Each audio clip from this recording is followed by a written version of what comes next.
Hi everyone, today I'm going to review factoring trinomials with you.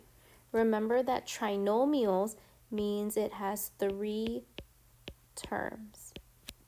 So if I look at number 1, 2, 3, it has three terms. And when I have three terms, I can use the area model and diamond. But usually to make that part easier, I want to check, is there a GCF? So is there a number that they all have in common? And so I see 6, 2, and 8. So I'm going to try and see if I can divide out a 2. 6 divided by 2 is 3. And I want to also remember to put the n squared. Minus 2 divided by 2 is 1. So I don't have to put the 1, but I do need to write the n. Minus 8 divided by 2 is 4. So yes, I was able to divide that out of all three of my terms, so there was a GCF. So that means I have a factor of 2 and another factor of 3n minus n minus 4. 3n squared minus n minus 4. So currently I do have it factored, but I can also factor it more. I can continue to factor this part because it is still a trinomial. So when I factor trinomials, the first term always goes in the first box. The last term always goes in the last box. And then I need to figure out what's going to go in the other two. Well, how do I know what goes in the other two boxes? I'm going to look at my diamond. The top of my diamond here is the product. It is the product of the first and last term. 3n squared times negative 4 is negative 12n squared. And then on the bottom of my diamond is going to be the term in the middle, and that is negative n. Now remember that when we did those diamond box problems, the top number was the product, and then the number on the bottom was the sum. So what I need to do is I need to make a list. I need to think of two numbers, two factors that multiply to 12n squared, negative 12n squared, and add up to negative 1n. So I'm thinking about numbers that multiply to negative 12. The first thing that comes to mind is 2 and 6. But to get negative and the n squared, they need to both have n's, and one of them needs to be negative. But if I add that together, I'm going to get 4n. I don't want 4n, I want negative 1n. So let's try another one. What if it's 2n and negative 6n? Well, if I add that together, I get negative 4n. So that also doesn't work. So what else multiplies to give me negative 12n squared? What about 3n and 4n, where one of them is negative?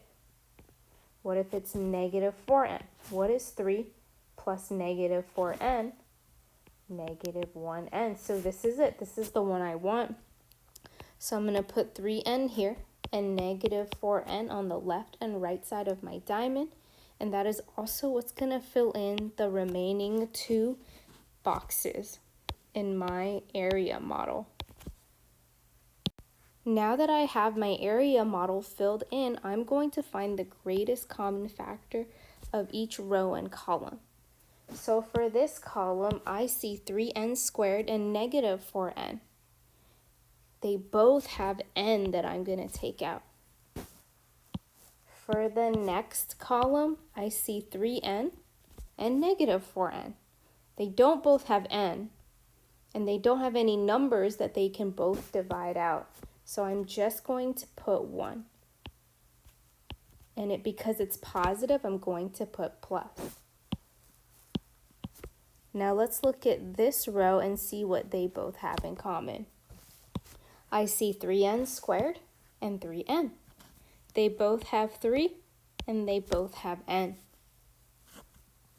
And then finally, I'm going to look at the last row that has negative 4n and negative 4. It looks like they both have negative 4 that I can divide out. So now that I have both sides, I'm going to just double check that when I multiply them together, does it work for each box? 3n times n, is it equal to 3n squared? Yes. 3n times positive 1, is it equal to 3n? Yes. Negative 4 times n, is it equal to negative 4n? Yes. And finally, negative 4 times positive 1, is it equal to negative 4? Yes. So if it all works, then what I have should be correct. And then I can go ahead and say what my factors are. So from the box, I have two factors. I have 3n minus 4 and n plus 1. Let's write that down.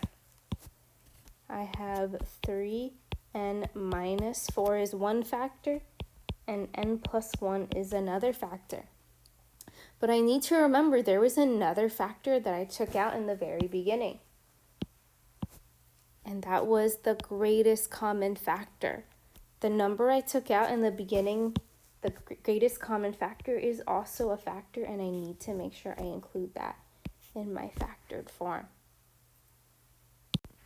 Let's look at another one for more practice. Let's look at number 4, and again, take out a greatest common factor if we can.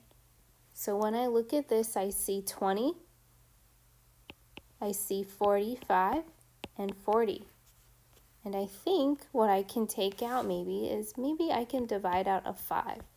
20 divided by 5 is 4.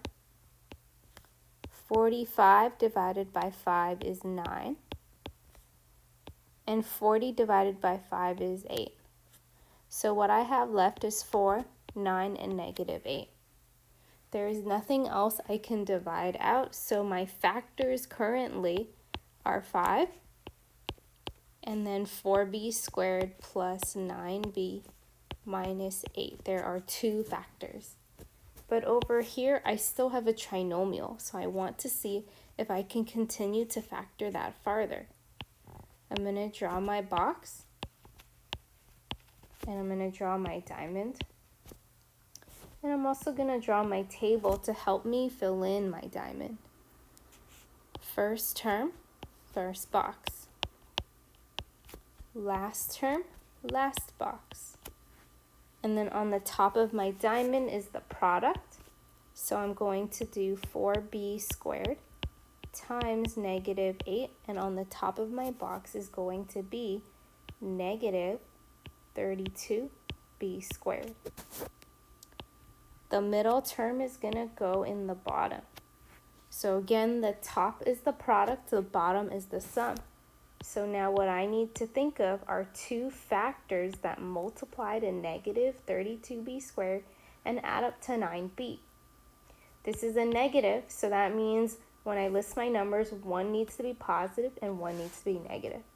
So what are things that multiply to give me 32? 4 and 8. But if I make one of them negative, it's not going to give me 9. So this doesn't work.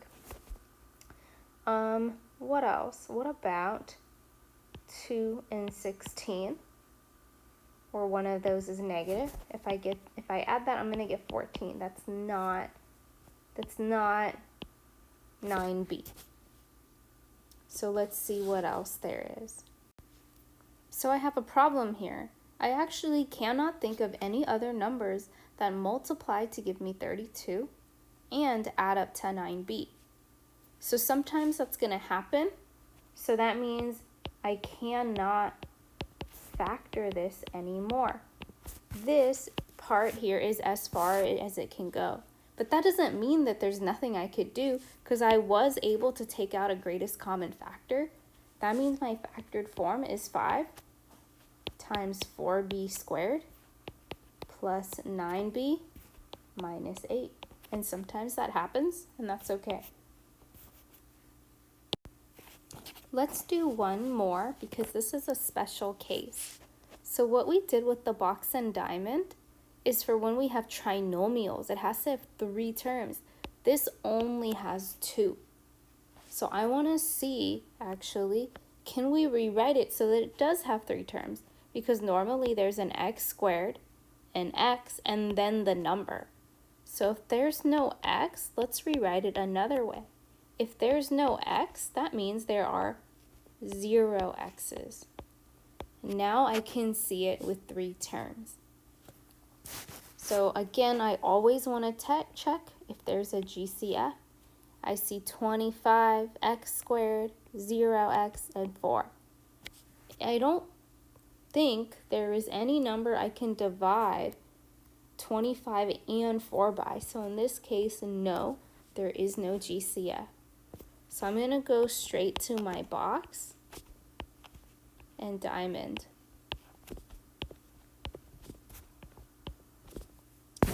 First term and last term. First box, last box. When we go to our diamond, we are also going to multiply those 2 values. -4 times 25x squared, and that is -100x squared. The bottom number is our sum, so I need to think of 2 numbers, 2 factors that multiply to -100 and add up to my middle number, 0x. So what are numbers that multiply to give me 100? 5x and 20x, but one of them needs to be negative. But they're not, for them to give me 0, they need to be opposites when they add. So that's not going to work. What about 10x and -10x? These are opposites, so they're going to give me 0. So I'm going to put 10x and -10x here, and also fill in my box there. Now we're going to look at each row and column and see what the greatest common factor is that I can divide out. For the first column, I see 25x squared and -10. For 25 and -10, I could divide out a 5. They also both have x's. Let's look at the next column. I see 10x and -4. For both of these, I could divide out a 2, a +2. Let's look at the first row, 25x squared and 10x. Well, they definitely both have x. For 25 and 10, I can divide out 5 again. And I can also check this as I'm doing this. Now that I have both sides or parts of the other side, I can check if it matches. 5x times 5x is 25x squared. That works. 5x times 2 is 10x. So far, so good. So we still have one more row to look at. Let's look at this last row with -10x and -4. If they're both negative, I should always try to take out a negative if they're both negative. For 10 and 4, they're both even, so I can again take out a 2, a -2. So let's just double check again. -2 times 5x is -10x. That works. -2 times +2 is -4. This also works, so that means everything is going well so far. My factors are the binomials on the left and right of my box. So my factors are 5x minus 2 and 5x plus 2.